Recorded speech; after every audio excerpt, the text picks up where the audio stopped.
जब से कॉरिडोर की अनाउंसमेंट हुई थी, ऑलरेडी जो लैंड प्राइजेस हैं वो 5 से 10 गुना बढ़ गई। जिस दिन ये कंप्लीट होगा उसके बाद से चीज़ें यहाँ पे परचेज नहीं कर पाएंगे। कॉरिडोर की रजिस्ट्रियाँ ऑलरेडी लाइव हो गई हैं। इस ब्रज क्षेत्र की काया पलट करने के लिए योगी जी लगे हुए हैं। पाकिस्तान को बीट कर रहा है उत्तर प्रदेश। विश्व का सबसे ऊंचा मंदिर, सबसे बड़ा एयरपोर्ट यहाँ पे आ गया है। क्या इससे वृंदावन का जो कोर वृंदावन का जो फील है वो खत्म नहीं हो जाएगा? जो अपनी फ्रेंड्स को, माताओं को, बहनों को, फीमेल्स को, वो लोग आते हैं, उनके साथ छेड़छाड़ होती है।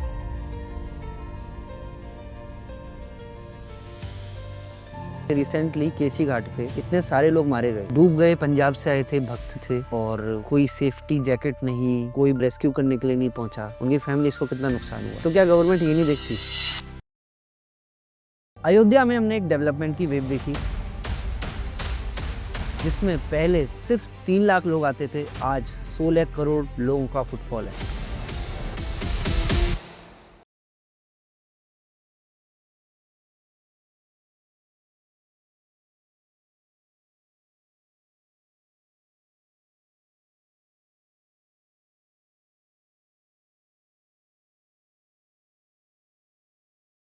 जय जय श्री राधे। जय श्री राधे। अयोध्या में हमने एक डेवलपमेंट की वेव देखी, जिसमें पहले सिर्फ 3 लाख लोग आते थे, आज 16 करोड़ लोगों का फुटफॉल है। जहां पर भी इस तरीके का फुटफॉल होता है वहां डेवलपमेंट जरूर होता है। सरकार का 1.5 लाख करोड़ का इन्वेस्टमेंट वहां पे हुआ है, और जहां इन्वेस्टमेंट होता है वहां पर लैंड प्राइजेस ऑब्वियसली बढ़ते हैं। 4 से 5 गुना लैंड प्राइजेस बढ़े हैं।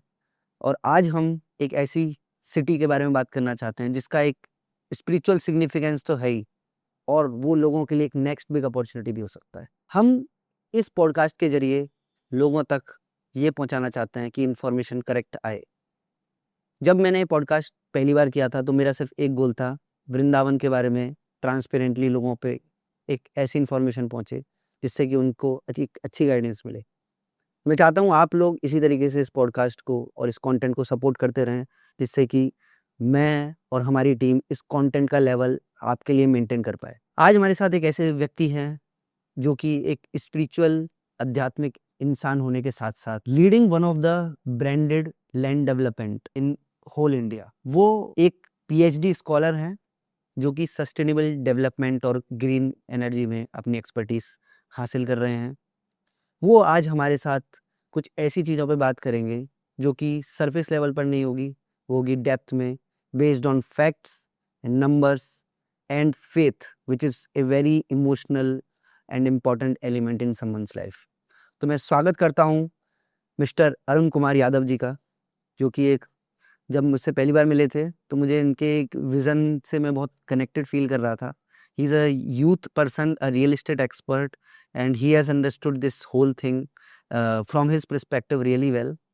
So let's get deep in this subject of Ayodhya versus Vrindavan and where is the next big opportunity.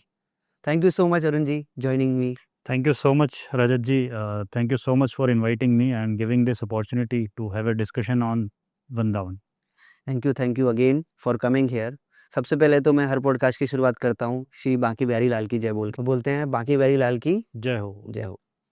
तो अरुण कुमार जी, मैं सबसे पहले तो आपके बारे में जानना चाहता हूँ, आप वृंदावन पहली बार कब आए? आपका वृंदावन की तरफ इतना रुझान कैसे बढ़ा?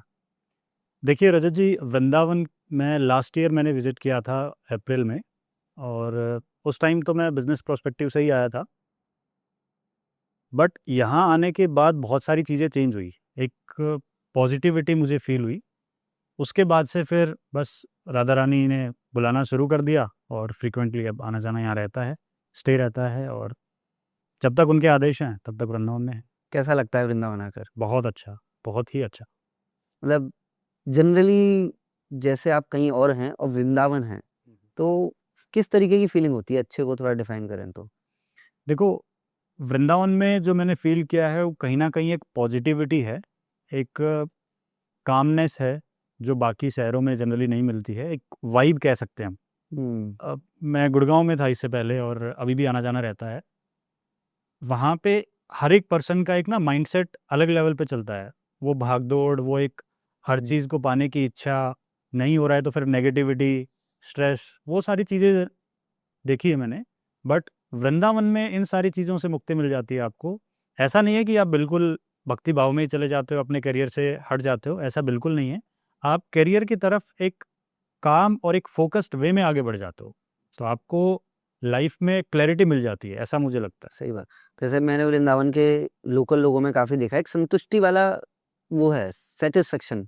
बिल्कुल सही कहा। जैसे आपने बोला ना कि चाहत तो कभी खत्म ही नहीं होती, Right. बट एक होता है ना एक संतुष्टि, satisfaction, easiness, calmness, stress free, वो एक है यहाँ पे एनर्जी किसी तरीके से भी हो, बिकॉज़ है ही लैंड इस लेवल की आध्यात्मिक, इसके पीछे का जो हिस्ट्री है, that is something very deep I think.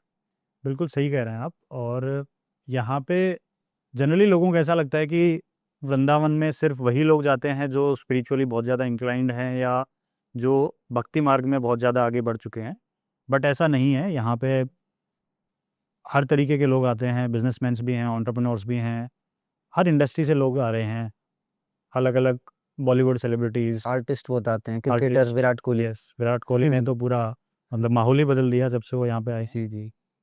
But positivity है कहीं ना कहीं, और वो चीज़ लोगों को दिखती है, अपनी रियल लाइफ में उनको बेनिफिट्स मिलते हैं, तो कहीं ना कहीं फिर लोग जुड़ते चले जाते हैं आगे। इन जनरल आप क्या आध्यात्मिक व्यक्ति हैं? बहुत ज़्यादा तो मैं नहीं कहूँगा, बट हाँ, थोड़ा बहुत। अच्छा, मतलब वैसे आपके लिए क्या अध्यात्म की क्या डेफिनेशन है? हर इंसान के लिए ऑफ कोर्स अलग-अलग हो सकती है वो। देखिए, पर्सनली अगर रजत जी मैं आपको बताऊँ तो आई डोंट डू वो चैंटिंग या फिर बहुत ज़्यादा माला जपना या फिर उस तरीके की एक्टिविटीज़ में बहुत ज़्यादा नहीं करता हूँ। बट मेरा मानना ये है कि अगर आप अपने एथिक्स पे हो, आप अपने पेरेंट्स को सब कुछ मान के आगे बढ़ते हो, उसके बाद में फिर कोई भी गॉड आपके लिए आता है। तो कुछ एथिक्स होने चाहिए अपने, उन एथिक्स पे आप कर रहे हो, आप अपना कर्म कर रहे हो, आप सही डायरेक्शन में चीज़ों को ले जा रहे हो, तो आई थिंक यही भक्ति है और सही बात है। यही चीज़ को आगे हमें कंटिन्यू करना चाहिए। जैसे Vrindavan is a land of Krishna, right. और आपने जैसे बताया कि कृष्ण जी की, राधा जी की माला जपने के अलावा आपका कोर इंटरेस्ट होता है उस कर्म में। कृष्ण जी ने भी आई थिंक गीता में यही बताया है, कर्म ही धर्म है आपका। बिल्कुल। तो मतलब मैं थोड़ा-सा जानना चाहता हूँ, आपको कृष्ण जी से आप क्या सीखते हैं? देखिए, बीइंग जो मेरा जन्म हुआ है हिंदू धर्म में, और मैं यादव कम्युनिटी से बिलोंग करता हूँ, तो कृष्ण जी के वंशज तो हम ऑलरेडी हैं, ऐसा प्रोविज़न है। और उनकी लर्निंग से हम बहुत ज़्यादा इंस्पायर्ड हैं, उनकी टीचिंग्स हम लोग फॉलो करते हैं। मेरे फैमिली में बहुत ज़्यादा उनको माना जाता है, और हम लोग जनरली उनके जो बिलीफ सिस्टम है, जो उनकी टीचिंग्स रही हैं, उनको हम लोग फॉलो करते हैं। तो कृष्णा जी से पर्सनली मैं इन्फ्लुएंस्ड हूँ, उनकी लाइफ से हर स्टेज पे उन्होंने कुछ ना कुछ सिखाया है। उनकी पूरी लाइफ अपने आप में एक इंस्पिरेशन है। जैसे कुछ थोड़ा-सा बताएँगे? क्या आपको सबसे ज़्यादा मोटिवेट और इंस्पायर करता है उनकी लाइफ़ में? देखो, इस पूरी धरती पे, इनफैक्ट पूरे यूनिवर्स पे अगर कोई पहला मोटिवेशनल स्पीकर हुआ है, तो वो भगवान श्री कृष्ण ही रहे हैं, जिन्होंने गीता के टाइम पे उपदेश दिया है। मुझे लगता है कि श्रीमद् भगवत गीता जी जिसने पढ़ी होगी, वो कभी डिमोटिवेट हो नहीं सकता है।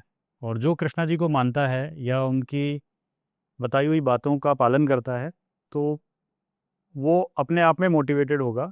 और उसके अलावा उनको कुछ बहुत ज़्यादा पढ़ने की, समझने की ज़रूरत मुझे नहीं लगता है होगी।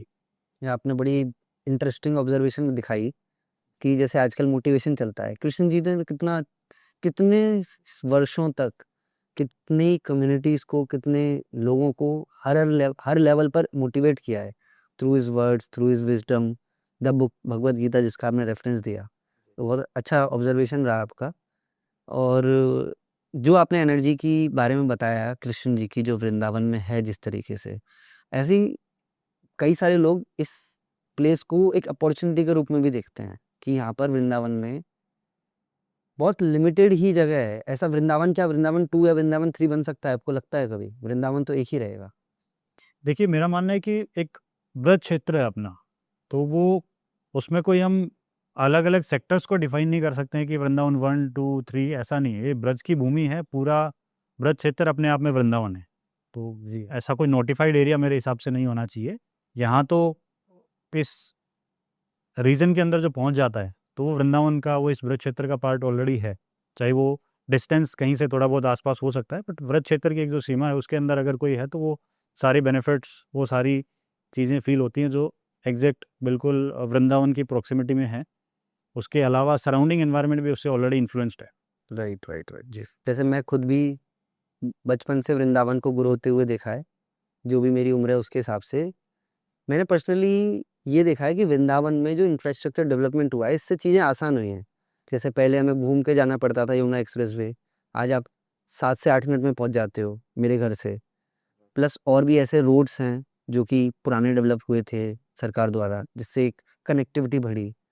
इस कनेक्टिविटी से काफ़ी फुटफॉल भी वृंदावन में बढ़ रहा है। बट जिस भी वृंदावन को हम बोलते हैं ना पुराना वृंदावन, ओल्ड वृंदावन, वो आज भी कुछ गलियों से जाना जाता है। आज भी सकरी मतलब इतनी छोटी गली ना जिसमें स्कूटी को फिट करना इज नेक्स्ट चैलेंज है ना। मतलब मैंने ऐसे ऐसे इंसिडेंसेस देखे हैं कि जो बहुत ही लोकल जो लोग वहाँ पे रहते हैं, मेरे कजिन्स हैं, वो लोग इतने स्मार्टली निकाल लेते हैं ना उन रास्तों से, तो एक अलग ही फील आता है उसमें।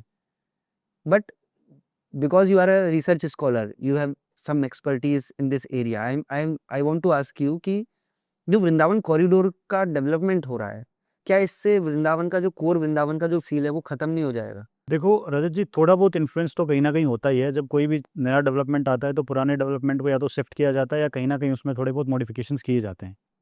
सो थोड़े बहुत चेंजेस ज़रूर आएंगे, लेकिन उसके पीछे का एक विजन है। गवर्नमेंट ऐसा नहीं है कि वृंदावन को ख़त्म करना चाहती है या पुराना जो हेरिटेज वृंदावन है उसकी कोई एग्जिस्टेंस नहीं रखना चाहती है। टूरिस्ट फुटफॉल बहुत ज़्यादा आ रहा है यहाँ पे। विजिटर्स जो रिलीजियस पीपल हैं बहुत ज़्यादा यहाँ पे विजिट करते हैं। उनकी सहूलियत के लिए गवर्नमेंट का प्लान है उस इतनी सारी भीड़ को कैटर करने के लिए प्रॉपर इंफ्रा, प्रॉपर एक रूट, एक चैनल नहीं है।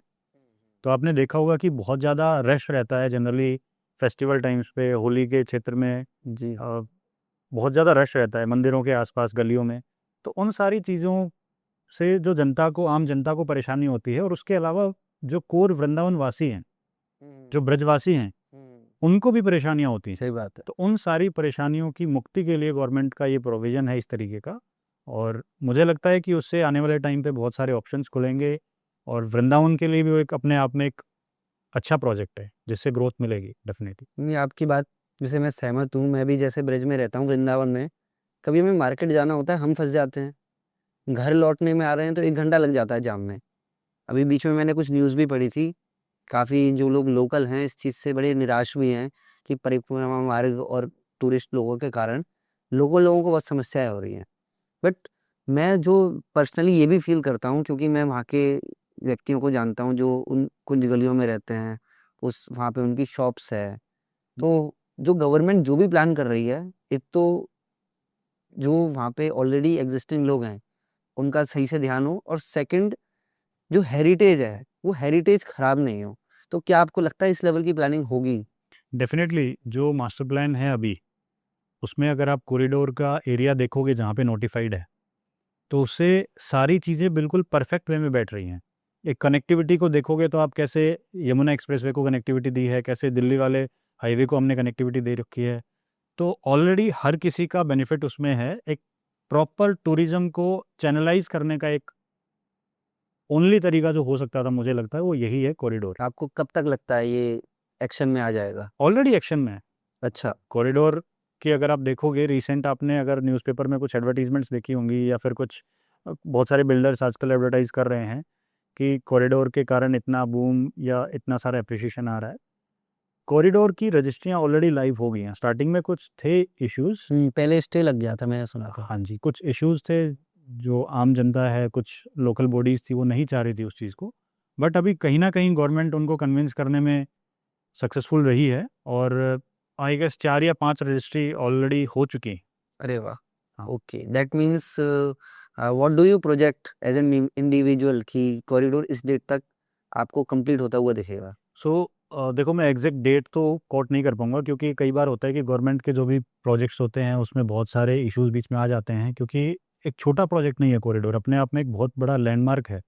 और इसको कंप्लीट करने के लिए गवर्नमेंट को भी बहुत सारे चैलेंजेस को फेस करना पहले भी पड़ा है और इनफैक्ट मुझे लगता है कि आने वाले टाइम पे भी बहुत सारे चैलेंजेस आएंगे। तो जो गवर्नमेंट का डिसाइडेड विजन है उसके अकॉर्डिंग मुझे लगता है उसमें साल से महीने का आप एक डेविएशन मान के चल लो, बट ये चीज़ होनी है क्योंकि ऑलरेडी गवर्नमेंट का फोकस है यहाँ पे। और जो पॉलिसी, जो फ्रेमवर्क अभी गवर्नमेंट बना रही है इसको लेकर के, डेफिनेटली वो इम्प्लीमेंट होंगे। और जो डिसाइडेड टाइमलाइन है उसके अंदर ही चीज़ें कंप्लीट होती हुई नज़र आ रही है। क्या है वैसे decided timeline? So I am not sure about exact dates, but मुझे लगता है कि जैसे ये रजिस्ट्री कंप्लीट होंगी, मतलब स्टार्टिंग में क्या है कि जब तक वो लोकल बॉडीज़ वहाँ पे प्रेजेंट हैं जो ऑलरेडी उस ज़मीन के मालिक हैं, उनकी सहमति सबके साथ में नहीं बने, क्योंकि कॉरिडोर एक छोटा कोई 500 या 100 मीटर का पैच तो है नहीं, सही बात है। एक लंबा रीजन है। तो जो लोकल शॉप्स हैं, जिनके घर आ रहे हैं बीच में, जिनकी दुकानें आ रही हैं, वो सारी चीज़ें जब तक एक सबकी सहमति बन के और एडजस्ट नहीं होंगी, तब तक थोड़े से इश्यूज आएंगे। और ये स्टार्टिंग में ज़रूर एक बड़ा चैलेंज है, बट जब ये सारे लोग कन्विंस हो चुके होंगे, इनकी पेमेंट्स हो चुकी होंगी, रजिस्ट्रियाँ हो चुकी होंगी और गवर्नमेंट अपना इंफ्रा का एक्शन लेगी वहाँ पे, उस टाइम पे मुझे नहीं लगता फिर ज़्यादा समय लगेगा। समझ गया मैं। जैसे राम मंदिर का एग्जांपल ले लें, जी। तो राम मंदिर के स्टार्टिंग में जो चैलेंज था वो था, पर डेवलपमेंट जब गवर्नमेंट को क्लीन चिट मिली सुप्रीम कोर्ट से, तब उन्होंने डेवलपमेंट बहुत ही मैसिव स्केल पे और बहुत ही फास्ट पेस्ड किया। तो राइट। यहाँ पर भी वही चैलेंजेस ग्राउंड लेवल पे क्लियर होंगे, फिर डेवलपमेंट फास्ट हो जाएगा। देखो, राम मंदिर का एक रीज़न अलग भी था, वहाँ पे बहुत एक बड़े लेवल का इशू था जो सुप्रीम कोर्ट पे डिपेंडेंट था। बट यहाँ पे वृंदावन की अगर बात करेंगे तो वृंदावन में एज सच कोई बहुत बड़ा इशू नहीं है, ये छोटे इश्यूज़ है, ये हर किसी डेवलपमेंट के अंदर आते हैं। आप गांव में भी कोई सड़क बनाओगे तो उसमें भी 4 लोग आपको बीच में रोकने के लिए आ जाएंगे कि नहीं, यहाँ से नहीं होना चाहिए, यहाँ से होना चाहिए। तो वो इश्यूज़ तो आते हैं, वो कोई बहुत बड़ा कंसर्न मुझे नहीं लगता कि है। और जब गवर्नमेंट का फुली फोकस है यहाँ पे, तो गवर्नमेंट उन चीज़ों को इम्प्लीमेंट करके और कॉरिडोर को बनाने में कामयाब होगी, ऐसा मेरा मानना है। राइट। जैसे पिछले 3 सालों में 2022, 23, 24, 25 4 सालों में हमने ऑब्जर्व किया है कि जब से कॉरिडोर की अनाउंसमेंट हुई थी, ऑलरेडी जो लैंड प्राइजेस हैं वो 5 से 10 गुना बढ़ गई। हमारी और पॉडकास्ट जो हमने ली थी मेघश्याम जी के साथ, उन्होंने इस बारे में बड़े इंटरेस्टिंग तरीके से बताया था कि लैंड प्राइजेस के एप्रिसिएशन के मामले में this is one of the top first city in India to see this appreciation, और nobody is talking about it. This is very interesting. लोग बात कर रहे हैं tier 2 cities, tier 3 cities, tier 1 cities में इंदौर की, रायपुर की, जयपुर की, ऑफ कोर्स वहाँ पे भी राइज हुआ है, आगरा की, बट इस लेवल का राइज यहाँ पर हुआ है, इसके बारे में लोग बात नहीं कर रहे हैं। तो माय क्वेश्चन इज कि जब अनाउंसमेंट पे ही इतना आपने राइज कर दिया प्राइस को, मार्केट ने राइज कर दिया प्राइस को, जब डेवलप हो जाएगा तो आपको क्या लगता है उससे भी ज़्यादा मल्टीप्लाई होगा प्राइस? देखिए, अभी तो सिर्फ एक न्यूज़ के कारण डेफिनेटली एक एप्रिसिएशन आया था, उसके पीछे कुछ बैक्ड प्रोजेक्ट्स भी हैं। मतलब ऐसा नहीं है कि सिर्फ एक अनाउंसमेंट से चीज़ें अप्रिशिएट हो गई, ऐसा कुछ नहीं है। ग्राउंड लेवल पे चीज़ें इम्प्लीमेंट हो रही हैं, जिस तरीके के बिल्डर्स, जिस तरीके के डेवलपर्स वृंदावन में एंटर कर रहे हैं, तो वो अपने आप में एक अचीवमेंट है वृंदावन के लिए और एक प्राउड मोमेंट है वृंदावन के लिए। वृंदावन नेक्स्ट लेवल ग्रो कर रहा है अभी। और आपने जैसे बताया कि 4-5 साल पहले नहीं था और बाकी सारी सिटीज़ में उतना अप्रिशिएशन नहीं मिला, उसका एक रीज़न है। मेरे को जो लगता है कि जो स्पिरिचुअल डेस्टिनेशंस हैं, जो स्पिरिचुअल सिटीज़ हैं, वो अभी तक अनटैप्ड थी। किसी भी बड़े डेवलपर्स की या गवर्नमेंट की या आम इन्वेस्टर्स की ऐसी लोकेशन पे नज़र ही नहीं गई है। सही बात। मतलब वो एक अनटैप्ड मार्केट था जो पहले कभी हाईलाइट हुआ नहीं, अब उसको टैप किया गया है। दूसरी चीज़, ये स्पिरिचुअल डेस्टिनेशन, वृंदावन का ही अगर एग्जांपल लें तो वृंदावन लगा लो या आप अयोध्या भी कंसिडर कर सकते हो, वाराणसी है, जितने भी स्पिरिचुअल डेस्टिनेशंस हमारे, ये अनऑर्गेनाइज्ड भी थे पहले। मंदिरों में भीड़ होती थी, मैनेज नहीं था, कुछ भी चल रहा था, ऐसा हो रखा था। मंदिर तो सिटी का एक पार्ट है, मंदिर भी ऑर्गेनाइज नहीं थे, पर ओवरऑल सिटी का डेवलपमेंट अगर देखें हाँ, हाँ, एग्री। तो वो ऑर्गेनाइज्ड चीज़ नहीं थी जैसे पहले। पार्किंग एक बहुत बड़ी चीज़ होती है, कमर्शियल्स मॉल्स होते हैं, लोगों को खाने के लिए रेस्टोरेंट्स चाहिए, होटल्स चाहिए, right. That was not very organised, right, I agree. तीसरी चीज़ जो मुझे लगता है कि स्पिरिचुअल डेस्टिनेशंस अभी तक अंडर वैल्यूड भी थी, जिनको मतलब उनकी एक्चुअल वैल्यू लोगों को पता ही नहीं थी। तो स्पिरिचुअल जो डेस्टिनेशंस है वो अभी तक अनटैप्ड थी, अनऑर्गेनाइज्ड थी और अंडर वैल्यूड थी। ये 3 की पॉइंटर्स मुझे लगता है जिसकी वजह से अब ये तीनों चीज़ें हो गई हैं। अब वो लोकेशंस टैप भी हो गई हैं। टैप होने के बहुत सारे रीजंस थे। गवर्नमेंट की नज़र उन चीज़ों पे है, गवर्नमेंट खुद इन्वॉल्व है पॉजिटिवली उन चीज़ों में। उन चीज़ों को ऑर्गेनाइज भी कर रही हैं जो अनऑर्गेनाइज्ड थी। और अब एक जो अंडर वैल्यूड चीज़ थी उसकी जब आपको सोने की असली कीमत पता चल जाती है फिर आप उसको लूज नहीं करते हो, सही बात है। राइट। आपको जब तक पत्थर दिख रहा है तब तक वो पत्थर है, जब आपको पता लग गया कि ये हीरा है उसके बाद से सबकी नज़र उस पर आ जाती है। Right, right. मैं जैसे कॉन्स्टेंटली देख रहा हूँ खाटू श्याम जी में भी आजकल लोग बहुत सारा डेवलपमेंट कर रहे हैं, वो भी एक स्पिरिचुअल डेस्टिनेशन हुआ। जी। And like you mention about Vrindavan, big developers, house of Abhinandan Lodha, हमारे साथ बात करें तो हीरो होम्स, मैं भी बहुत रिसेंटली देख रहा हूँ, गोदरेज के एड्स देख रहा हूँ और हीरो होम्स के भी देख रहा हूँ। क्या ये न्यूज़ सच है? हाँ, अभिनंदन लोधा ग्रुप ऑलरेडी लाइव है वृंदावन में, और हीरो होम्स का जो आप बात कर रहे हैं उनका भी अभी कुछ डिस्कशंस मेरे सामने भी आए हैं, तो वो भी ऑलरेडी अपना प्रोजेक्ट यहाँ पे लॉन्च करने वाले हैं। लैंड एक्विजिशन उनका आई गेस हो चुका है और जस्ट लॉन्चिंग स्टेज पे ही एक तरीके से। मुझे लगता है कि वृंदावन के अंदर जिस तरीके के बिल्डर्स अभी आए हैं वो बहुत रिसर्च करके आए हैं, और जिन लोकेशंस पे वो आए हैं उन लोकेशंस पे असली अप्रिशिएशन अभी बाकी है। ओके, जैसे एक पर्टिकुलर कोई लोकेशन बताना चाहेंगे आप, micro market where you see maximum returns? In terms of Vrindavan, yes. देखो वृंदावन एज ए होल की आप बात करोगे तो सर्टेन पॉकेट्स है वृंदावन के अंदर जिसमें पिछले 2-3 साल के अंदर एप्रिशिएशन देखा गया है। अभी अगर करंट सिनेरियो की मैं बात करूं तो सबसे ज़्यादा डिमांडिंग, सबसे ज़्यादा जिस पे एप्रिशिएशन की पॉसिबिलिटीज़ हैं मुझे लगता है वो राधा कुंड रोड है। ओके, जो आपका छठीकरा से और गोवर्धन की तरफ आप जाते हो तो वो जो रोड है वो पूरा का पूरा रीजन एक अपने आप में ह्यूज पोटेंशियल रखता है। तो आने वाले टाइम पे मुझे लगता है कि सबसे ज़्यादा एप्रिशिएशन, सबसे ज़्यादा ग्रोथ अपॉर्चुनिटीज़, सबसे ज़्यादा डेवलपमेंट्स उसी रोड पे आपको मिले। जी, जी, मैं समझ गया। वहाँ पर जब मैंने पहले देखा था वहाँ तो एक सिंपल सा एक रोड था और वहाँ पर अब दिख रहा है कि काफ़ी बड़े प्रोजेक्ट्स भी लॉन्च हुए हैं। Plus strategically what I see from a maps angle is कि this is going to be the centre of Braj. Right. जैसा आपने बताया कि गोवर्धन वहाँ से कनेक्टेड है, बरसाना वहाँ से कनेक्टेड है, वृंदावन वहाँ से कनेक्टेड है, क्योंकि वृंदावन इज़ ऑलरेडी पॉपुलेटेड। वहाँ पे अब प्लान्ड डेवलपमेंट होना उतना संभव नहीं है।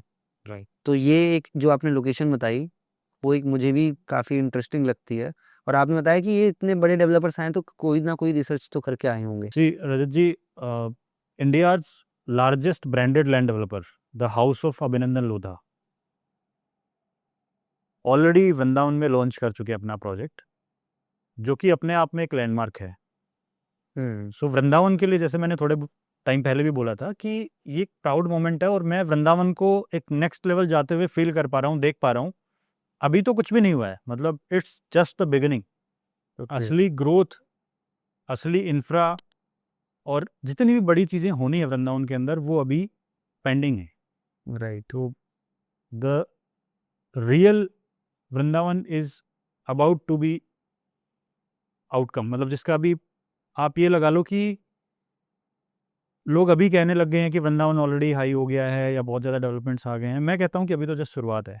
आप देखिए आने वाले समय में वृंदावन का क्या डेवलपमेंट होगा, क्या चेंजमेंट होगा। बिल्कुल वृंदावन की कायापलट एक तरीके से होने वाली है, सही जैसा बात है। लगता है। यानी आपने जो बात बताई ना वृंदावन की लैंड के बारे में और फेथ के बारे में, सब कुछ विश्वास से जुड़ा है। राइट। जैसे चंद्रोदय मंदिर, इस्कॉन जो होल्ड करते हैं, वो टॉलेस्ट टेम्पल का यहाँ प्रोजेक्ट कर रहे हैं इतने सालों से।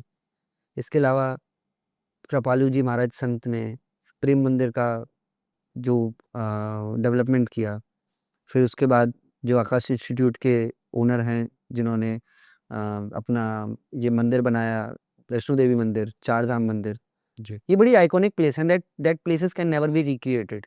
एंड नाउ गवर्नमेंट का पुश जो आप बता रहे हो, तो वृंदावन में लोगों का फेथ का तरफ रुझान है, वो आप कैसे देखते हो, कैसे राइज होते हुए देख रहे हो आने वाले टाइम में? देखिए वृंदावन का फेथ से तो ऑलरेडी एसोसिएशन है ही, मतलब हर कोई विश्वास से ही जुड़ के आता है यहाँ पे। सबका एक विश्वास है कि वृंदावन में पॉजिटिविटी है, वृंदावन में अच्छी चीज़ें होती हैं, वृंदावन में एक आशीर्वाद है कहीं ना कहीं। जो कृष्णा जी को मानते हैं, जो कहीं ना कहीं राधा रानी को मानते हैं, प्रेमानंद जी महाराज जी को मानते हैं, या अलग अलग जिन भी गुरुओं को, जिन भी संतों को लोग फॉलो करते हैं, उन सब का एक विश्वास तो है ही ऑलरेडी। वो जो विश्वास है लोगों का इस नगरी के प्रति, संतों के प्रति, राधा रानी के प्रति, मंदिरों के प्रति, वो एक नींव है यहाँ की ग्रोथ का। अगर एक विश्वास नहीं होता, अगर ये एक कनेक्शन नहीं होता कहीं ना कहीं, तो शायद ये इतना मैसिव डेवलपमेंट पॉसिबल नहीं था। सही बात है, एग्री एग्री। मतलब आपने यहाँ पर एक बड़ा अच्छा पॉइंट हाईलाइट किया है, faith plus infrastructure is equals to growth. Obviously क्योंकि जैसे मैं भी एग्री करूंगा आपसे कि जो एनसीआर के बहुत क्लोज है ये प्लेस, और इस प्लेस की स्ट्रेटेजिक लोकेशन में, और आप क्या देखते हो, जैसे रिसेंटली नोएडा इंटरनेशनल एयरपोर्ट, उसका इनॉग्रेशन हुआ है, राइट, क्या आपको लगता है उसका भी इस पे कुछ प्रभाव पड़ेगा? बहुत बड़ा इम्पैक्ट होगा।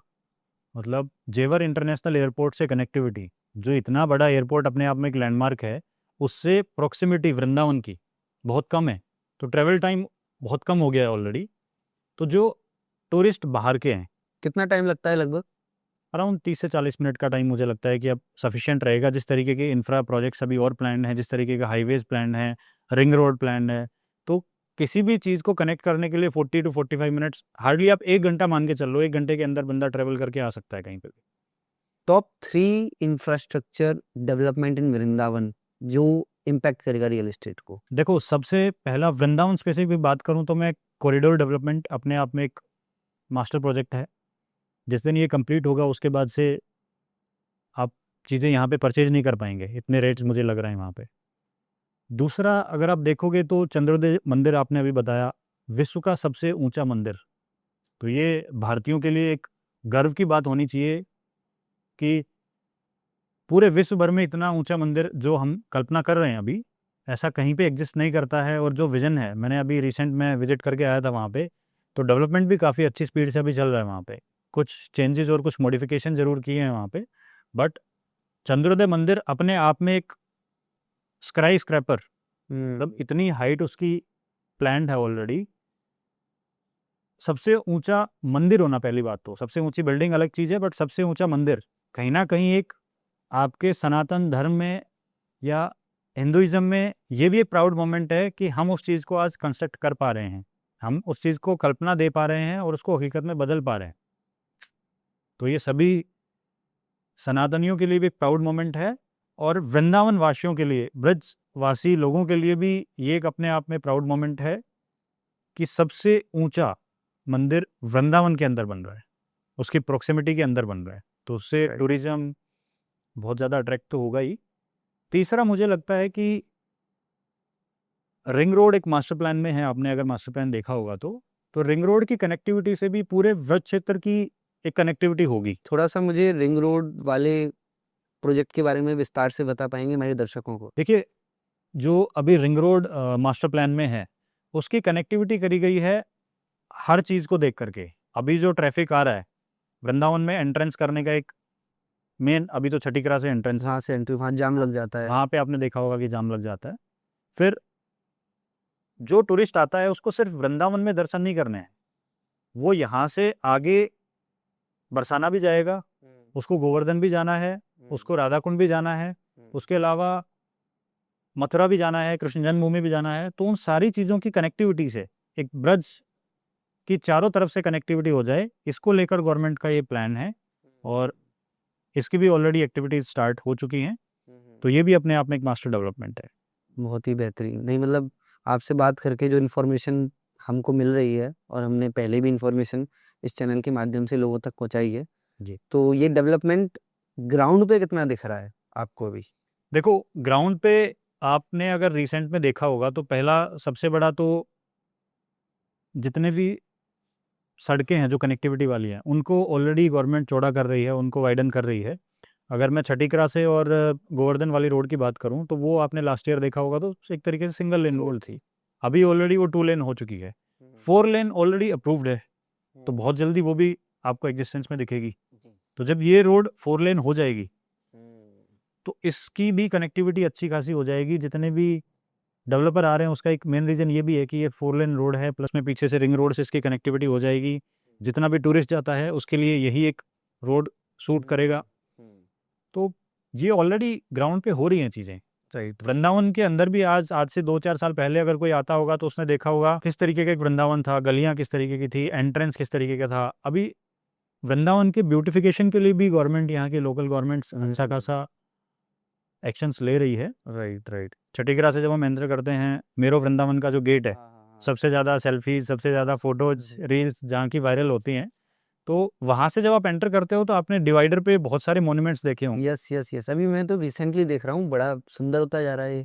कहीं पे, और वो सारा एक वाइब में कन्वर्ट कर रहे हैं। मतलब एग्री एग्री। वृंदावन, मेरो वृंदावन का गेट आया, वहीं से एक लोग पॉजिटिविटी फील करते हैं, वहीं से एंटर करते हैं, वहीं पे देख रहे हैं कहीं पे माखन चोर, जो एक अपने आप में, जिससे बहुत सारी लर्निंग्स हमें लेनी चाहिए, उसके मॉन्यूमेंट्स, कहीं पे मटका रखा हुआ है, मक्खन आ रहा है, कहीं पे बांसुरी बना दी है, चौराहों पे कृष्ण जी के बांसुरी बजाते हुए का एक स्वरूप दिखाया गया है। तो ये चीज़ें वृंदावन को ब्यूटीफाई कर रही हैं, और टूरिस्ट के लिए एक अट्रैक्टिंग पॉइंट तो है ही ऑलरेडी। राइट। तो ये चीज़ें अभी ग्राउंड मैं में हो जैसे रही घर से आया था, मैं नोएडा वाले रोड से एक्सप्रेसवे से उतर के आया था, हैं। तो ये पुल है जो प्रेम मंदिर से जोड़ता है, जी। इसमें भी कुछ सुंदर सी लाइट्स लगा दी हैं कृष्ण जी की, जैसे आपने बताया, और वो मतलब वाइब में एंटर करते ही फीलिंग अलग आ रही है। ये देखो, छोटे छोटे एक्शंस होते हैं, कुछ गवर्नमेंट कर रही है। खंबे वाला भी देखा था मैंने, खंबे, काफी सारे खंबे बने हैं, जो उसको बोलते हैं 84 खंबे बनाए हैं गवर्नमेंट ने एंट्री के टाइम पे, जो एक्सप्रेसवे से कनेक्ट करता है हमारा इस वाले वृंदावन के एंट्री वाले रास्ते को। ये सारी चीज़ें ब्यूटिफिकेशन का एक पार्ट है, जो कि टूरिस्ट जब आता है तो उसको एक अच्छा फील तो होता ही है डेफिनेटली, लेकिन जो रेवेन्यू गवर्नमेंट के पास आ रहा है जी, तो जिस लेवल का आ रहा है वो तो हम डिस्क्लोज नहीं कर सकते हैं, बट अच्छा खासा रेवेन्यू यहाँ से जनरेट हो रहा है वृंदावन से। मतलब मुझे नहीं लगता कि आने वाले समय में इससे ज़्यादा रेवेन्यू कहीं पे जनरेट होगा। ऑलरेडी लोगों का फेथ है, कुछ पैसा तो एटलीस्ट वृंदावन में लगना भी तो चाहिए। ये सही बात है, एग्री एग्री। अगर इतना रेवेन्यू हो रहा है, इतने सारे लोग देश विदेश से लोग यहाँ पे आ रहे हैं, इतना सारा पैसा यहाँ पे आ रहा है, तो वृंदावन को भी फ़ायदा मिलना चाहिए ना। तो ये अच्छी आपने बात है। बहुत एक बड़ा सेंसिटिव टॉपिक यहाँ पे छेड़ा है, मैं इस पे थोड़ा सा आपका एज एन एक्सपर्ट ओपिनियन चाहूँगा। जहाँ अगर गवर्नमेंट रेवेन्यू बनाती है, डेवलपमेंट करती है, दिखता भी है, उसी के साथ-साथ कुछ ऐसे हादसे हो जाते हैं, जैसे रिसेंटली केसी घाट पे इतने सारे लोग मारे गए, डूब गए, पंजाब से आए थे, भक्त थे, और कोई सेफ्टी जैकेट नहीं, कोई बचाव के लिए उनको वहाँ पर रेस्क्यू करने के लिए नहीं पहुँचा, और जो भक्त लोग एक श्रद्धा से आए, वो लोग नहीं रहे, उनकी फैमिलीज़ को कितना नुकसान हुआ। तो क्या गवर्नमेंट ये नहीं देखती? देखिए, कुछ इंसिडेंट्स डेफ़िनेटली होते हैं, और ये जो हादसा था, ये बहुत बड़ा हादसा है अपने आप में, और ऐसा बिल्कुल नहीं होना चाहिए था। कुछ यहाँ पे गवर्नमेंट की भी कमी रही है, कुछ यहाँ पे लोकल जो एडमिनिस्ट्रेशन है, उसका भी यहाँ पे मैं उसको रिस्पॉन्सिबल मानूँगा। देखो, प्रयास हर कोई करता है अपने लेवल पे, बट हाँ, चीज़ें और बेहतर करी जा सकती थी।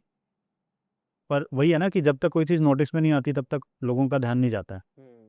ये एक इंसिडेंट हो गया है, अब चीज़ें सेफ्टी को कंसर्न्स को लेकर गवर्नमेंट भी प्लान करेगी। अभी कुछ पेन पॉइंट्स भी हैं वृंदावन में।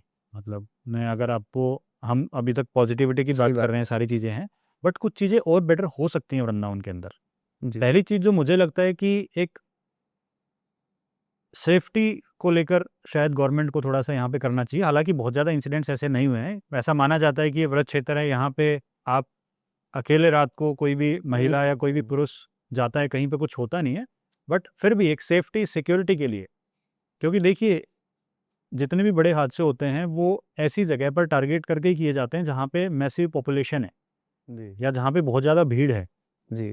तो अगर एक ग्लोबल पर्सपेक्टिव से आप देखो, जिस तरीके के आज सिनेरियो चल रहे हैं वर्ल्ड वॉर के, हुँ। हमारे रिलेशंस अलग-अलग कंट्रीज़ के साथ में अलग हैं। तो मुझे लगता है कि एक सेफ्टी को लेकर गवर्नमेंट को ज़रूर यहाँ पे फ़ोकस करना चाहिए। बहुत ज़्यादा ऑर्गनाइज़्ड चीज़ इस सेगमेंट में नहीं है, अभी मुझे लगता है। राइट। ये आप सही कह रहे हैं, जैसे आपने बड़ा अच्छा पॉइंट बोला। Everyone is talking about positives of Vrindavan, so let's also talk about negatives of Vrindavan. अब नेगेटिव्स में पहला तो मैंने आपसे हादसे का डिस्कशन किया। दूसरा एक मैं ये चीज़ भी देखता हूँ कि होली जब होती है, एक इतना बड़ा सेलिब्रेशन 40 डेज़ होली इन वृंदावन, बिग सेलिब्रेशन। बहुत सारे लोगों पे क्या होता है, जो अपनी फ्रेंड्स को, माताओं को, बहनों को, फीमेल्स को, वो लोग आते हैं, उनके साथ छेड़छाड़ होती है। उसको आप कैसे देखते हो एज़ एन इंडिविजुअल? देखिए, मानसिक प्रवृत्ति, मेरा मानना तो इसमें जो रूट कॉज़ है, मतलब इसमें पुलिस कुछ नहीं कर सकती है। आप कुछ भी कह लो कि पुलिस प्रशासन को ये करना चाहिए, गवर्नमेंट को ये करना चाहिए। मुझे लगता है जो रूट कॉज़ है ना, वो आपका अकेले रात को कोई भी महिला या कोई भी पुरुष जाता है, कहीं पे कुछ होता नहीं है। बट फिर भी एक सेफ्टी, सिक्योरिटी के लिए, क्योंकि देखिए, जितने भी बड़े हादसे होते हैं, वो ऐसी जगह पर टारगेट करके ही किए जाते हैं, जहाँ पे मैसिव पॉपुलेशन है या जहाँ पे बहुत ज़्यादा भीड़ है। मुझे लगता है जो रूट कॉज़ है ना, वो आपका माइंडसेट है। वृंदावन इतना बड़ा है, इतने लाखों करोड़ों टूरिस्ट यहाँ पे आते हैं, सब पॉजिटिविटी से आते हैं, सब भक्ति भाव से आते हैं। जो ब्रजवासी हैं वो भी अपने आप में बहुत मस्त मग्न हैं, पॉजिटिव हैं, खुश हैं। सब आ रहे हैं, भगवान की महिमा कर रहे हैं, प्रार्थना कर रहे हैं, भजन कर रहे हैं, घूम रहे हैं, जा रहे हैं। ये जो इंसिडेंट्स हैं ये बहुत मतलब माइन्यूट परसेंटेज में हैं, जो कभी कभार होते हैं या फिर बहुत कम होते हैं। थोड़ा सा यहाँ पे मेरा मानना ये भी है कि सोशल मीडिया पे कुछ चीज़ें बहुत बढ़ा चढ़ा के बता भी जाती हैं। और नेगेटिव न्यूज़ जल्दी वायरल होती है। एग्जैक्टली मतलब वृंदावन से लोगों को कितने करोड़ों लोगों को फ़ायदा हो रहा है, लोगों की लाइफ बदल गई है। सही बात है। तो वो चीज़ें इतनी जनरली नहीं वायरल होती हैं, बट एक हादसा होली पे कुछ चंद लोगों का एक ग्रुप था जिसकी वजह से ये हुआ है, और उन पे आई गेस एक्शन भी हुआ है। ऐसा नहीं है कि वो चीज़ें नोटिस में नहीं है। तो कुछ वीडियोस वायरल हुई थी किसी व्लॉगर के साथ, आई गेस कुछ यस इंसिडेंट्स हुए थे। करेक्ट। तो एक्शंस हो रहे हैं उन सब चीज़ों पे, बट मुझे लगता है कि सोशल मीडिया पे हमें भी शेयर करने से पहले देखना चाहिए कि हम किस चीज़ को फॉरवर्ड कर रहे हैं, किस चीज़ को नहीं।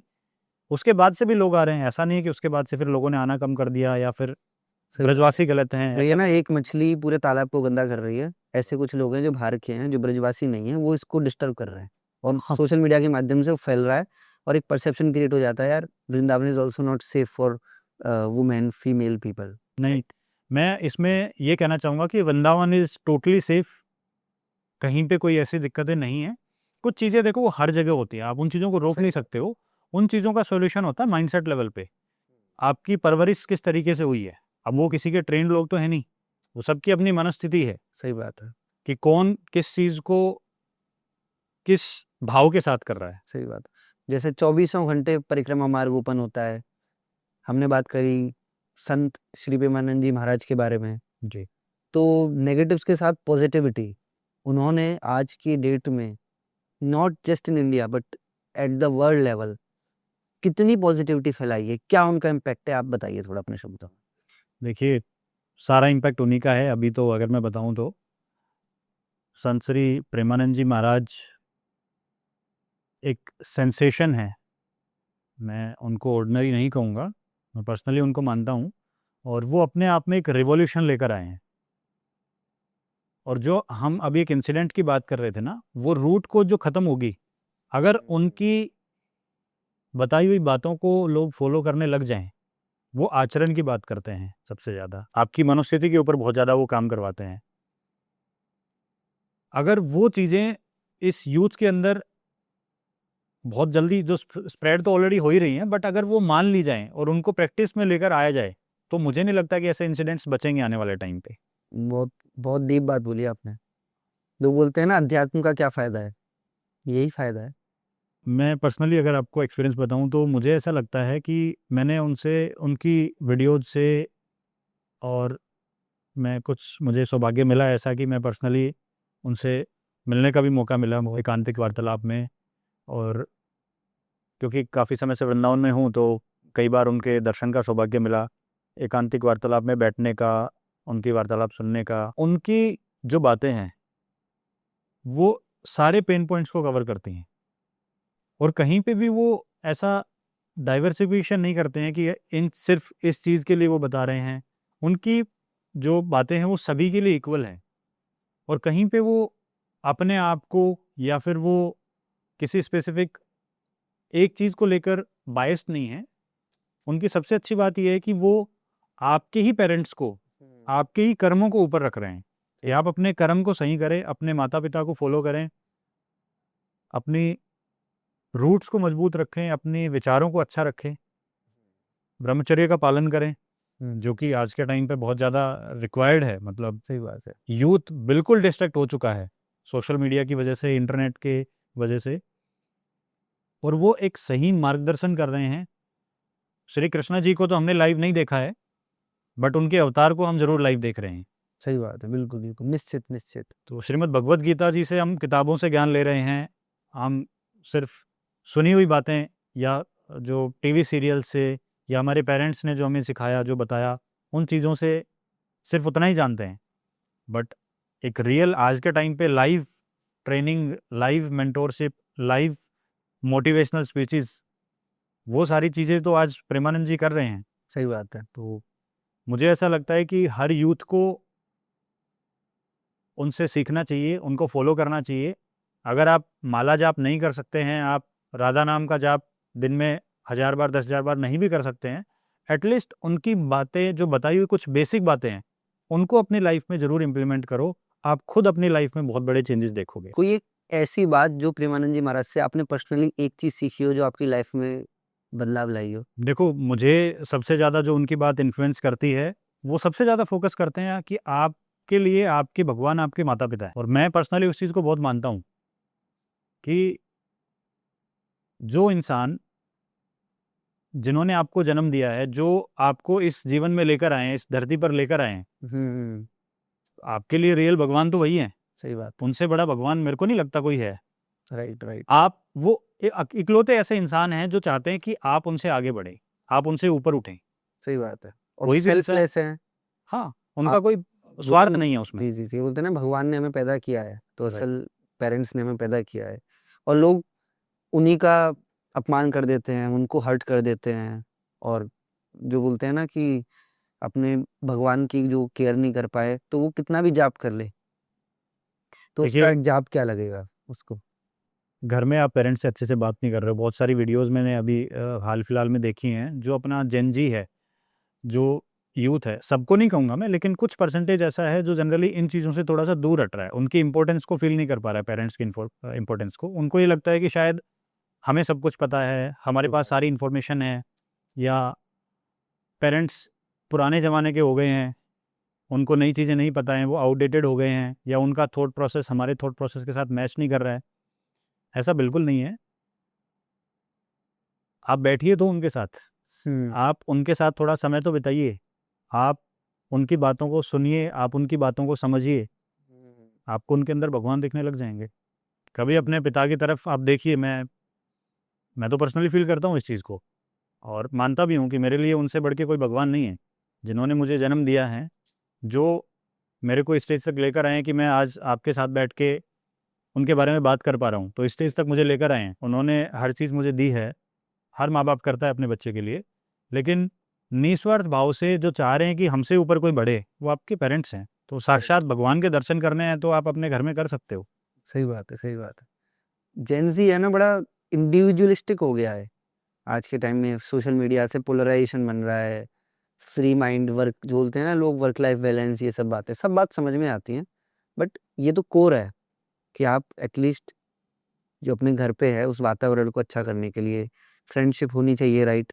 राइट, वर्क होना चाहिए, लाइफ में एक एन्जॉयमेंट भी होना चाहिए। बिल्कुल। जैसे मतलब मेरे दिमाग में बड़ा ही एक नॉर्मल सा थॉट आ रहा है, समय रहना जी, समय रहना से हमारा यूथ बहुत इंस्पायर होता है। जी, इंस्पायर्ड इन द सेंस कि like they like to get entertained, है ना? मैं अपना पर्सनली बताऊँ तो I am a middle of Gen Z and millennial. My age is somewhere around 27.5। I am 97 born और जो आज हम ये पॉडकास्ट कर रहे हैं, ये चीज़ कर रहे हैं, this is like a side hustle for me personally.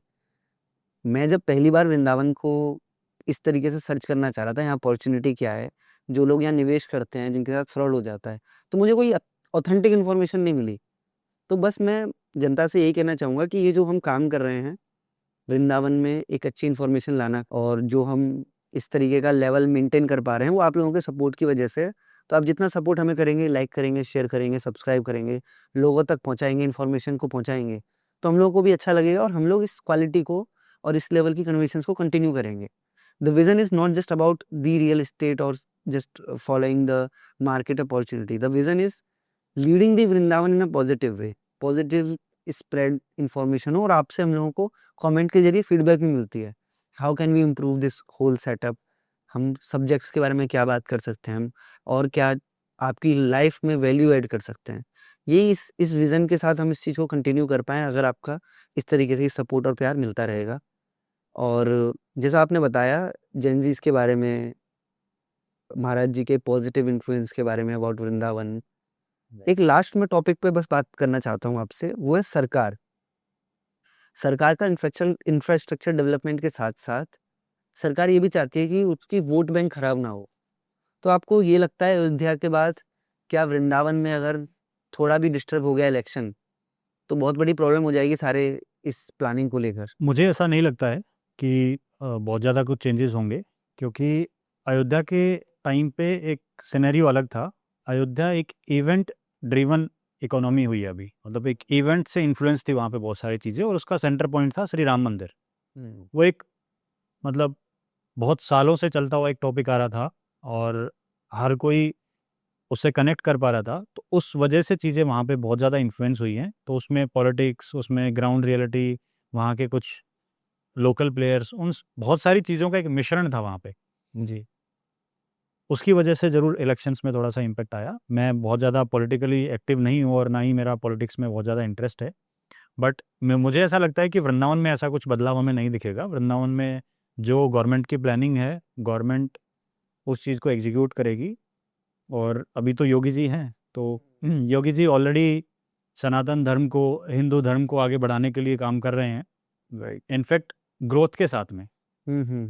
सिर्फ मतलब हिंदुइज्म को प्रमोट नहीं कर रहे हैं, वो एक इकोनॉमी को भी खड़ा कर रहे हैं। करेक्ट। जैसे उत्तर प्रदेश, वृंदावन सरप्लस, हाँ बताइए आप, यूपी के बारे में बताइए थोड़ा। यूपी आज के टाइम पे एक इकोनॉमिक हब बन गया है। जो कुछ सालों पहले यूपी को एक बैकवर्ड की तरफ से स्टेट को देखते थे लोग, आज हर कोई इन्वेस्टर यहाँ पे अट्रैक्ट हो रहा है। जितने भी मतलब सबसे बड़ा एयरपोर्ट यहाँ पे आ गया है, राम मंदिर के बाद में अयोध्या ट्रांसफॉर्म हो गया है, अभी बारी है मथुरा और वृंदावन की। इस ब्रज क्षेत्र की काया पलट करने के लिए योगी जी लगे हुए हैं। तो मुझे ऐसा लगता है कि उनका जो विजन है कहीं ना कहीं वो बहुत लॉन्ग टर्म है, और रूट्स के साथ में चल रहे हैं। मतलब कोई राइट। ऐसा नहीं कि उनका पर्सनल इंटरेस्ट है, लोभ लालच है किसी तरीके का। जो ऑलरेडी पॉलिटिक्स में इन्वॉल्व होते तो मैं ऐसा कह सकता था, बट अभी तो उनका एक विजन है भारत देश को आगे बढ़ाने का, उसमें वो उत्तर प्रदेश को नंबर 1 लेकर आ रहे हैं। सही बात। मतलब किसी ने सोचा नहीं था कि उत्तर प्रदेश इतना ग्रो कर जाएगा आने वाले समय में। पाकिस्तान को बीट कर रहा है Uttar Pradesh in terms of overall economy, which is a big thing. Pakistan तो कुछ भी नहीं है हमारी इकोनॉमी के आगे। मुझे ऐसा लगता है कि कंपैरिजन ही सही नहीं है। कंपैरिजन बिल्कुल अन्याय हो जाएगा हमारे साथ में, उत्तर प्रदेश के लोगों के साथ में। तो मुझे ऐसा लगता है कि उत्तर प्रदेश अपने आप में एक एग्जाम्पल है, एक लीड कर रहा है। मतलब भारत को लीड करने का अगर देखें किसी स्टेट में पोटेंशियल है तो वो उत्तर प्रदेश है। और उसमें जो लीडर बैठे हैं योगी जी, वो बहुत ही परफेक्ट वे में, बहुत प्लान्ड वे में उसको आगे लेकर जा रहे हैं। I agree personally as a UP person. पहले यूपी में होती थी गुंडागर्दी, करप्शन, क्योंकि योगी जी एक ऐसे पर्सन है जो अनबाइज्ड है, कनेक्शन नहीं है उनका कोई फैमिली से, तो he is very much committed towards it. अब ऑफ कोर्स अलग अलग मतभेद होते हैं, किसी का कोई ओपिनियन होता है, किसी का कोई ओपिनियन होता है, we respect it all. This is not a political point of podcast, it is something about something else. But the overall point जो मैंने पर्सनली फील किया है, मैं बता रहा हूँ, वो व्यू ही चेंज हो गया है। पहले लोग बोलते थे यूपी बिहार, अच्छा यूपी बिहार से हो, अब बिहार को अलग कर दिया, यूपी से हो। यूपी की एक जो ब्रांड वैल्यू है ना, जैसे रिसेंटली मैं पढ़ रहा था, पेटीएम के फाउंडर विजय शेखर शर्मा ने बोला था कि यूपी के जो योगी जी हैं इज लाइक स्टीव जॉब। जब एप्पल के साथ 90s में डाउनफॉल था, then Steve Job came back and then they gave them J curve, big jump. Similarly UP, Yogi Adityanath is like Steve Jobs. उन्होंने यूपी की डिप को पकड़ के राइजिंग लाइन पे ले गए, इसीलिए शायद इतना फास्ट डेवलपमेंट ये सरकार कर पा रही है, मुझे लगता है। देखिए, बीइंग फ्रॉम हरियाणा, मतलब मेरे रूट्स जो हैं, मैं हरियाणा से बिलोंग करता हूँ वैसे। मैं खुद पर्सनली कुछ सालों पहले यही मानता था कि यूपी बिहार एक तरीके से बैकवर्ड एरिया है, बट आज के समय में जो ट्रांसफॉर्मेशन दिखाया है उत्तर प्रदेश ने, और उसके पीछे बहुत सारी प्लानिंग लगी है, बहुत सारे मतलब लोगों का भी योगदान रहा है उसमें, बहुत सारे इन्वेस्टर्स का, बहुत सारे एंटरप्रेन्योर्स का इसमें योगदान है। एग्री। मुझे ऐसा लगता है कि अकेली गवर्नमेंट कुछ नहीं कर सकती है, until and unless investor community, entrepreneur community किसी स्टेट में इन्फ्लुएंस ना हो। करेक्ट। आज आप देखोगे नोएडा, नोएडा ने जिस तरीके की ग्रोथ दिखाई है, उसके पीछे रीजंस हैं। हम्म 1 ट्रिलियन इकोनॉमी का जो प्लान है योगी जी का, उसमें कंट्रीब्यूट कौन कर रहा है? उसमें हमारी एंटरप्रेन्योर कम्युनिटी कंट्रीब्यूट कर रही है। करेक्ट। जितने भी यूनिकॉर्न्स आज निकल रहे हैं, उन सब के हेड ऑफिस आज के टाइम पे, आपने देखा होगा कि बेंगलोर से एक स्टार्टअप कल्चर चलता था। एग्री। हम्म जितने भी बड़ी कंपनीज हम देखते थे उनके हेड ऑफ ऑफ इंडिया। हाँ बेंगलोर से सारी चीज़ें ऑपरेट होती थी। आज जो नए स्टार्टअप्स खड़े हो रहे हैं, जितनी नई यूनिकॉर्न कंपनियां खड़ी हो रही हैं, जितने बड़े बिजनेसेस बन रहे हैं, उनका सेंटर हब नोएडा बन गया है। राइट। और उसका एक रीज़न है कि एंटरप्रेन्योर कभी भी आता है मार्केट में, उसको अपना इंफ्रा प्लान करना है, उनको अपना ऑफिस सेटअप प्लान करना है, अपनी कनेक्टिविटी देखनी है, अपना एम्प्लॉय टास्क फोर्स को मेंटेन करना है। उसके लिए एक माहौल ऐसा चाहिए उसको जो स्टेट में मिले। टैक्सेस का एक बहुत बड़ा इन्वॉल्वमेंट रहता है, टैक्स भी बचाना है उसको। उसको ऐसी पॉलिसी चाहिए जिसमें गवर्नमेंट उसको सपोर्ट करे। Correct correct. इंडियन गवर्नमेंट अभी के टाइम पे जो सबसे अच्छा काम कर रही है वो है एंटरप्रेन्योर इकोसिस्टम को मजबूत करने के लिए, उनको अट्रैक्ट करने के लिए, उनको सपोर्ट करने के लिए जो पॉलिसीज़ हैं अभी वो बहुत अच्छी हैं। और उसमें सबसे ज़्यादा कंट्रीब्यूशन उत्तर प्रदेश का है। नहीं बिल्कुल, मैं फिजिक्स वाला आपसे सहमत हूँ। यूनिकॉर्न है, अभी यूनिकॉर्न बना है हाल फिलहाल में, यस यस। वहीं से ओरिजिनेट हुआ है, उसका हेड ऑफिस वहीं पे है। करेक्ट। जितने भी बड़े यूनिकॉर्न्स आज बन रहे हैं, बड़ी बड़ी कंपनियां आप उठा के देख लो, जितने भी आप एड्स देखते होगे, जितनी भी कंपनीज के जो ग्रो कर रही हैं आज के टाइम पे, उनके बहुत सारी ऑफिसेज के मेजर कंपनीज के ऑफिस आज के टाइम पे नोएडा में है। राइट। कुछ बाहर थे, वो भी शिफ्ट होकर नोएडा में आ गए। करेक्ट। तो उसका एक रीजन है कि गवर्नमेंट उन सबको सपोर्ट कर रही है, वो एक इकोसिस्टम बना रही है, वो एक माहौल तैयार करके दे रही है। स्टेट के अंदर जॉब्स क्रिएट हो रही हैं, इकोनॉमी को बूस्ट मिल रहा है और ओवरऑल बिजनेस की ग्रोथ हो रही है। तो एंटायर उत्तर प्रदेश का डेवलपमेंट हो रहा है, वही लीड कर रहा है आपके इंडिया के डेवलपमेंट को भी। Correct correct correct. Overall development में उत्तर प्रदेश का एक बहुत बड़ा कंट्रीब्यूशन है और आने वाले टाइम पे वो हमें दिखेगा भी। बिल्कुल बिल्कुल, मैं इस बात से बिल्कुल सहमत हूँ। Right. तो एक छोटा सा, हम जैसे कि काफ़ी सारी चीज़ों के बारे में बात कर चुके हैं, जी। एक छोटा सा रैपिड फायर राउंड है जो हम इसी पॉडकास्ट में इंट्रोड्यूस कर रहे हैं। ओके तो उसमें बेसिकली आपको बस आंसर करना है in a very brief. Okay let's see how it goes और आपका क्या उसमें ओपिनियन निकल के आता है। श्योर। तो मैंने वो कुछ लिखा हुआ है, वैसे तो मैं पॉडकास्ट को बड़ा दिल से करता हूँ, कुछ ऐसा नहीं है कुछ लिखा कुछ जाना, और दिल से करने में मज़ा आता है, हार्ट टू हार्ट कन्वर्सेशंस होती हैं। आई ऑल्सो प्रमोट कि ऐसा ही कन्वर्सेशन आप आगे भी रखें। मतलब कोई भी स्क्रिप्टेड चीज़ें नहीं होनी चाहिए कभी भी पॉडकास्ट के अंदर। एक नेचुरल फ्लो में जो डिस्कशन है, जेन्युइन चीज़ें आपके व्यूवर्स के सामने जानी चाहिए। मैं जब आपसे फर्स्ट टाइम मिला था तो मुझे जो आपकी बात अच्छी लगी वो यही थी कि आपने वृंदावन को आगे बढ़ाने के लिए इस चीज़ की शुरुआत करी है। राइट। सो मैं सभी से रिक्वेस्ट भी करूँगा कि आप इनके कंटेंट को देखिए और ये आगे अच्छा करें, ये मेरी विश है। Vrindavan as a global level पे हम लोग देखते हैं और हमारी जो कन्वर्सेशन स्टार्ट हुई थी वो आपको याद होगा, तो इसी चीज़ से शुरुआत हुई थी कहीं ना कहीं कि हाँ, हम वृंदावन को ग्लोबल लेवल पे कैसे देखते हैं, आने वाले समय में क्या ऐसी चीज़ें कर सकते हैं। तो मुझे लगता है कि जो भी सोशल मीडिया इन्फ्लुएंसर्स हैं या जो एक्चुअल में क्रिएटर्स हैं, राइट। बहुत डिफरेंस है आज के टाइम पे सोशल मीडिया इन्फ्लुएंसर्स में और ऑथेंटिक क्रिएटर्स में। ऐसी इन्फॉर्मेशन जो वायरल हो वो तो हर कोई बना रहा है, बट ऐसी इन्फॉर्मेशन जो ऑथेंटिक हो, जो जेन्युइन हो, जो वैल्यू ऐड करे किसी की लाइफ में, ऐसे बहुत कम कंटेंट क्रिएटर्स हैं और रजत जी उनमें से एक हैं। तो I really appreciate your work, I really appreciate your vision. आप इसी चीज़ को कंटिन्यू करिए। जी, जी, बिल्कुल, मैं भी बस यही चाहता हूँ, and I am not a full time creator. जैसा मैंने शायद को पहले बताया, I have my business to take care of, which I this is something I am doing for passion, to just give away, that is what the vision is, and जैसे-जैसे support मिलेगा हम इसको कंटिन्यू करने की कोशिश करेंगे। आप तक अच्छी इन्फॉर्मेशन, गाइडेंस, और जो आपने बताया ना विज़न, विज़न पे आई थिंक सिर्फ 1 मिनट बात करूँगा तो मैं, आप भी इसमें कंट्रीब्यूट कर सकते हो और इसमें आप भी पार्ट हैं। ऐसा नहीं है मेरा विज़न है, इनका विज़न है, किसी का विज़न है। It's a collaborative vision. Basic vision is this कि वृंदावन एक ग्लोबल लेवल पर अप्रिशिएट हो, पहुंचे, सफाई हो, क्लीननेस हो, भक्ति हो, रिट्रीट हो, जो भी इंसान अपनी लाइफ में स्ट्रेस से, दिक्कतों से सामना कर रहा है, वृंदावन में आए, ऐसी एनर्जी फील करे, ऐसा एनवायरनमेंट फील करे, ऐसा इकोसिस्टम फील करे। इसमें we are just that part, we are nothing. These are just tiny efforts to change the perception, to share this whole voice to people. मैं तो इनफैक्ट ब्रजवासी लोगों से ही बोलूँगा, जहाँ गंदगी हो, गंदगी को नहीं प्रमोट करें। कहीं कुछ फ्रॉड हो रहा हो, उसको बिल्कुल प्रमोट नहीं करें। ये भक्ति का क्षेत्र है, इसको भक्ति और ध्यान के साथ ही हम आगे बढ़ाएँ तो आनंद आएगा। और शायद आप जैसे लोग, कि मैं भी जब आपसे पहली बार मिला ना, मैं वृंदावन में लोकल लोगों में उतनी ऑनेस्टली एजुकेशन नहीं देखता हूँ कभी-कभी। बढ़ रहा है नो डाउट, बट यहाँ की जो मैं बताया ना, लोग संतुष्ट हैं। चाहते नहीं है ज़्यादा कि इस तरीके की चीज़ें हों। डेफ़िनिटली लोग बाहर जाके पढ़ते हैं, ग्रो होते हैं। I have also an opportunity कि मैं बाहर जाऊँ, विदेश जाऊँ, but I have this association with this place. So just आपसे मोटिवेशन मिलेगा तो आई थिंक इसको कंटिन्यू कर सकते हैं।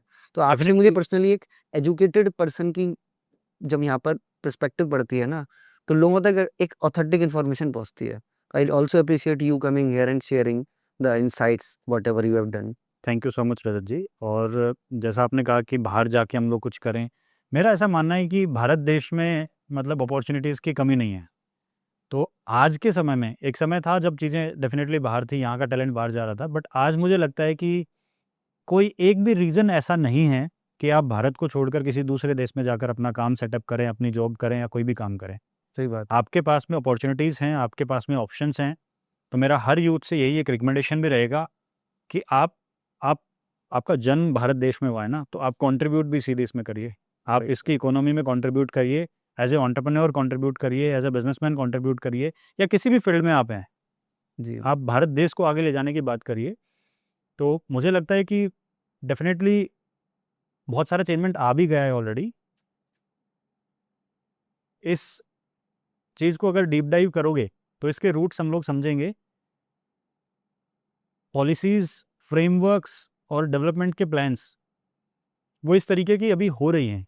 ये एक आपको एनवायरनमेंट उस तरीके का मिल रहा है।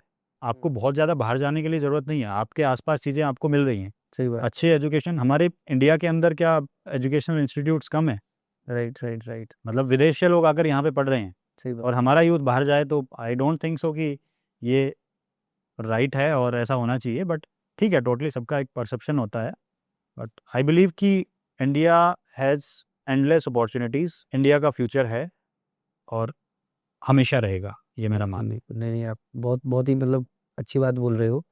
अभी हम फटाफट से रैपिड फायर क्वेश्चंस पे जाते हैं। श्योर 10 क्वेश्चन है, कुछ भी रिलेटेड हैं, बस आपको उसमें आंसर करना है। श्योर। सबसे पहला क्वेश्चन है मेरा, वृंदावन या अयोध्या अगले 10 साल में कौन-सा प्लेस आउट परफॉर्म करेगा? नो डाउट वृंदावन, वृंदावन का best micro market. Radha Kund, Govardhan road. Real estate में सबसे बड़ा झूठ क्या होता है? कि अगले 6 महीने में 2 गुना एप्रिसिएशन हो जाएगा, 3 गुना एप्रिसिएशन हो जाएगा, बहुत जो ही कि सही। सबसे बड़ा झूठ यही होता है।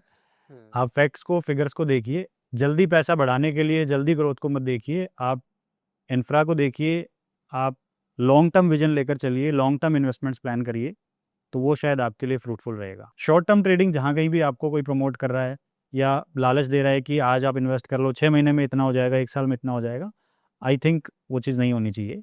और सबसे बड़ा झूठ रियल एस्टेट में यही चलता है। बढ़िया, बढ़िया, आपने बहुत अच्छा आंसर दिया। अगले 5 साल में इन्वेस्टर्स किस गलती को सबसे ज़्यादा रिग्रेट करेंगे?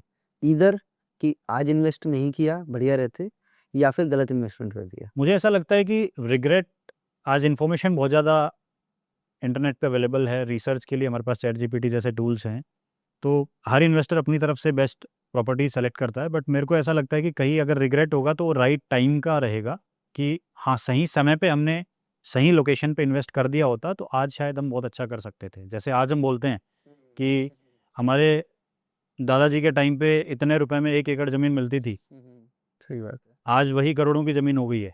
गुड़गांव में कुछ ऐसी लोकेशंस हैं जहाँ पे उस समय पे लोगों ने ज़मीन बचा ली और आज वो लोग करोड़पति हैं। करेक्ट। तो मेरा भी मानना यही है कि आज के समय पे जिसने ज़मीनें बचा ली, जो अपने लैंड बैंक्स को बचा गया, चाहे वो एग्रीकल्चर लैंड हो, चाहे गाँव की ज़मीन हो, शहर की ज़मीन हो, जिसने आज अपनी लैंड को बेचने से रोक लिया, आने वाले टाइम पे मल्टी मिलियनर्स वही होंगे जिनके पास अच्छे खासे लैंड बैंक्स होंगे। करेक्ट, बहुत सही बात बोली आप। जितने बड़े बिलियनर्स आप देखिए, आपने अगर अभी एप्पल के फाउंडर को देखा होगा, या अभी अगर बिल गेट्स को आप देखें, अमेज़न के फाउंडर जेफ बेजोस को आप देखें, ये लोग मतलब दुनिया के सबसे बड़े रईसपति लोगों की मैं बात कर रहा हूँ। ये सारे लोग अपने-अपने फ़ील्ड्स के अंदर बिज़नेसेस बना चुके हैं। अमेज़न आज सबसे बड़ा प्लेटफ़ॉर्म है। एप्पल आज कितना बड़ा एक ऑर्गेनाइज़ेशन अपने आप में। गूगल आज अपने आप में एक बहुत बड़ी कंपनी है, जिससे आज सब लोग कनेक्ट कर पा रहे हैं, जो आज के टाइम पे जीने का एक ज़रिया बन गया है लोगों के लिए। ये सब लोग भी आज के टाइम पे ज़मीनों में इन्वेस्टमेंट्स कर रहे हैं। सही बात है। आइलैंड्स ले लेते हैं लोग, हर देश के अंदर ज़मीन, आइलैंड्स तो डेफ़िनेटली अपनी लाइफ़स्टाइल के लिए ले ही रहे हैं। ज़मीनों में ऐसा बोलते हैं, इट्स नॉट रिक्रिएट नहीं किया जा सकता इस चीज़ को। It's a very limited supply of any land I think. Rajat ji, आप फूड बना सकते हो, आप मैन्युफैक्चर किसी भी चीज़ को कर सकते हो, आप कोई सॉफ्टवेयर, आप कोई टेक्नोलॉजी बना सकते हो, उसको बढ़ा सकते हो। मुझे नहीं लगता कि आप ज़मीन को बढ़ा सकते हो। वो लिमिटेड है और उतनी रहनी है। तो जब जिस चीज़ की डिमांड ज़्यादा है और सप्लाई कम है, तो एक बिजनेसमैन समझता है कि उसकी वैल्यू तो over the period of time appreciate करेगी। सही बात। अप्स एंड डाउन्स फैक्टर्स के कारण, कुछ सिनेरियोज के कारण वो चीज़ें अप डाउन ज़रूर होती हैं, बट लॉन्ग टर्म विजन आप देखोगे, लंबी दूरी का सोच के चलोगे, तो ज़मीन में हमेशा आपको फ़ायदा ही होगा, जो आज आप और हम फील भी कर पा रहे होंगे। Agree, agree, agree. इसलिए शायद इलॉन मस्क मून पे ज़मीन लेना चाहते हैं। डेफिनेटली वो उनका एक अलग विजन है, बट राइट।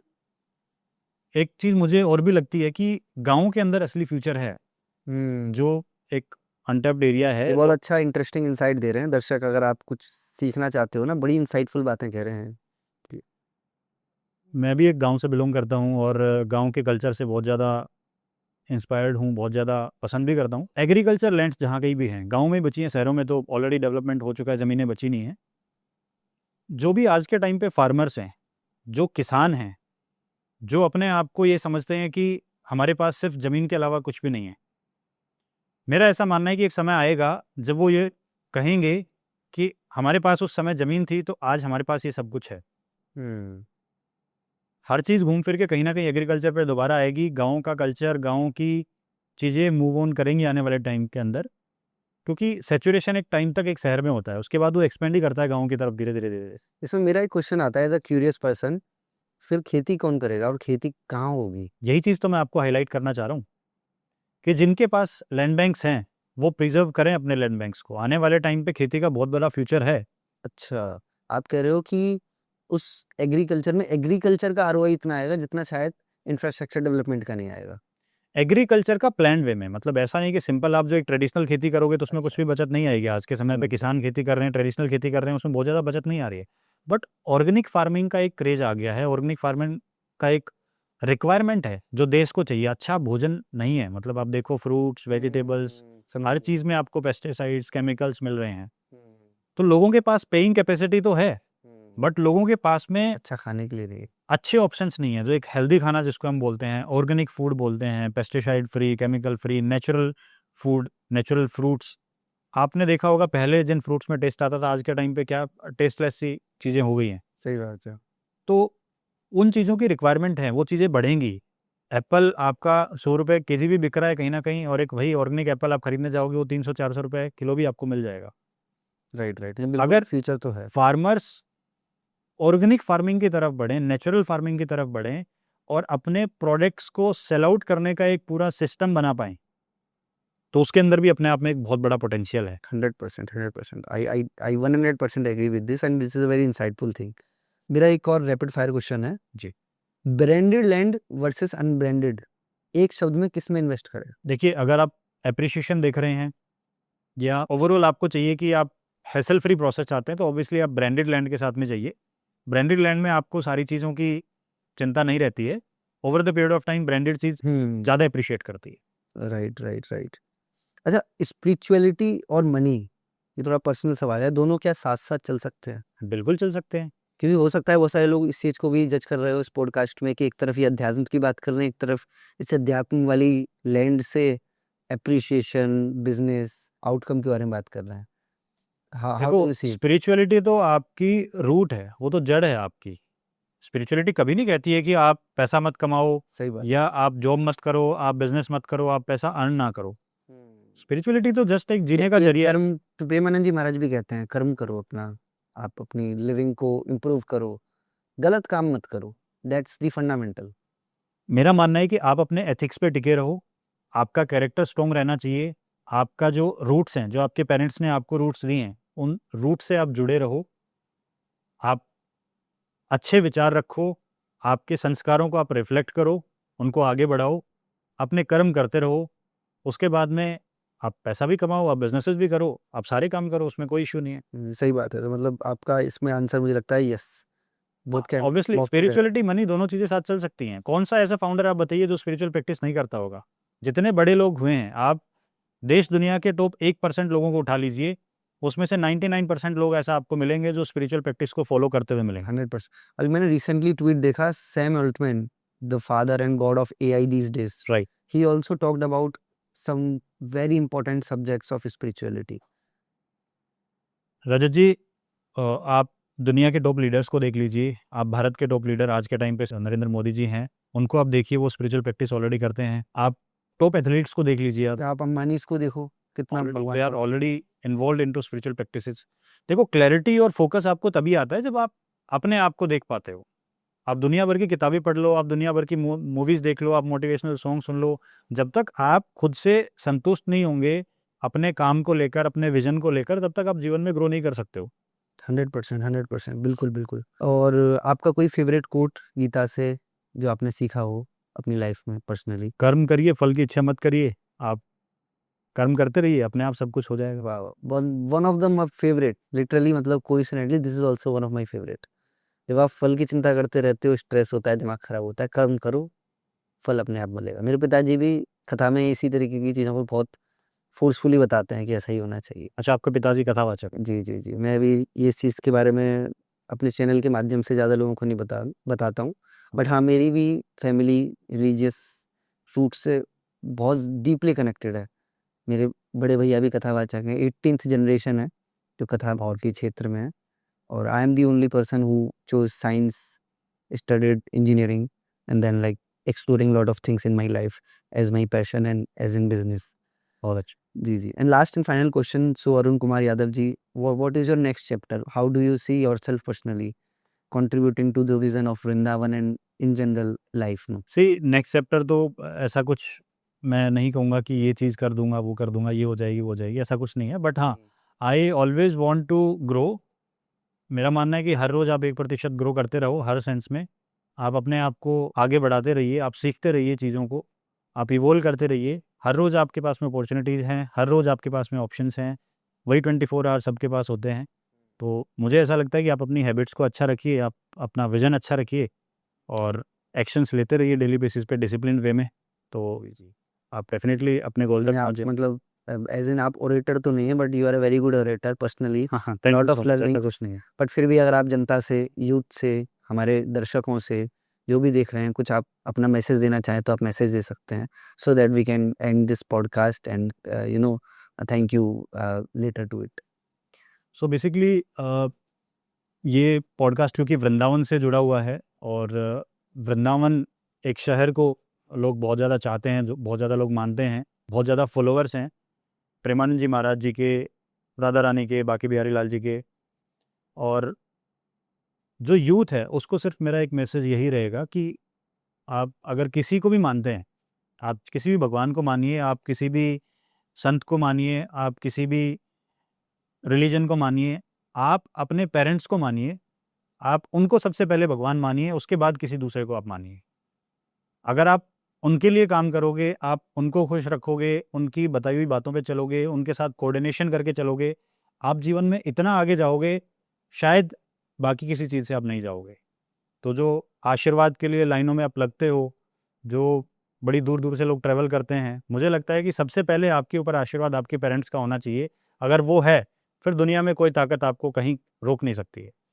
तो यही मेरा कहना सुंदर रहेगा। बात कही आपने, and thank you so much for coming and sharing all the insights about real estate industry and अध्यात्म। बड़ी दिलचस्प बात रही, बढ़िया, मैंने इसको पर्सनली एंजॉय किया कन्वर्सेशंस को। आई होप दर्शकों, आप लोगों ने भी एंजॉय किया हो। और फिर भी अगर आप कोई गाइडेंस पर्सनल लेवल पे चाहते हैं हमसे, आप गिवन कॉन्टैक्ट पे हमें कॉन्टैक्ट कर सकते हैं, हमारी वेबसाइट विजिट कर सकते हैं, और इस वीडियो को लोगों तक पहुंचाकर हम लोगों को सपोर्ट कर सकते हैं। और कमेंट के ज़रिए ज़रूर बताइए कि what are your questions, so that we can answer to you in the comments itself.